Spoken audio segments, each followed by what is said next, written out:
I read an article on everyday feminism about working on one's insecurities by naming them, figuring out where they came from, and challenging them.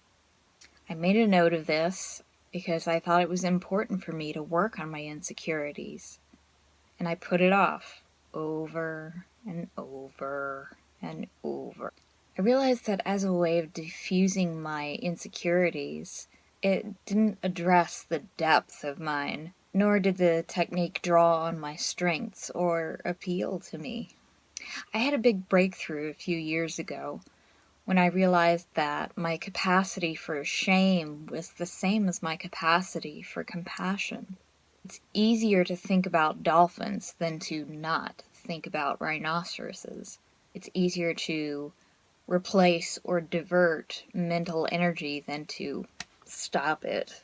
And if I fill my head with dolphins, or in this case, compassion, the rhinoceroses of shame can't squeeze in there. I couldn't start out imagining compassion for myself, just like with self-love. But if I called up my companion dog in my imagination, I experienced waves of unconditional love and compassion for her.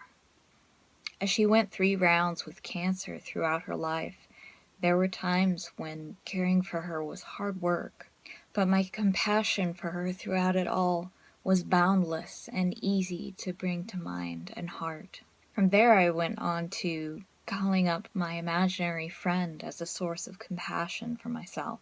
I also read and heard others' stories of their experiences with both giving and getting compassion. For me, the best way to combat something so pervasive and painful is to aggressively cultivate its opposite. Working to overcome shame became a vigorous practice of repurposing my capacity for shame as a capacity for compassion. Still a work in progress.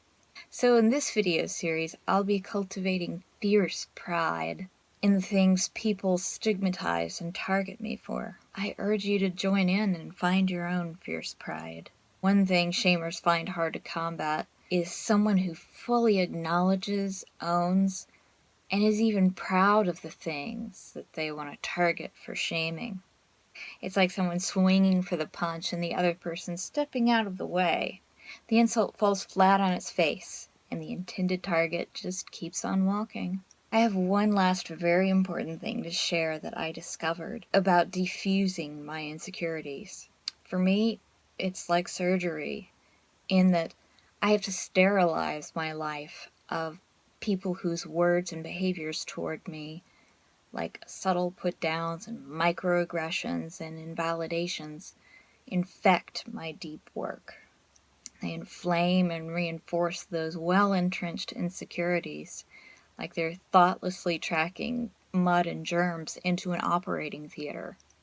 I have to fill my life with only the people willing to go carefully and mindfully, to respect my progress, to trust that I know what I need, the cheerleaders on the sidelines who cheer on my pride as I own these realities about myself. And it can't be half measures. To be on Team Cassie, I need people who are hell yeah supporters. None of this, yeah, but bullshit. It's either a fuck yes or it's no. And I'll link to the article from which that quote comes. Because overcoming insecurities is hard and painful. I've found some dedicated supporters online and a few off, and that is my gold standard. I'll accept nothing less. Thanks for watching.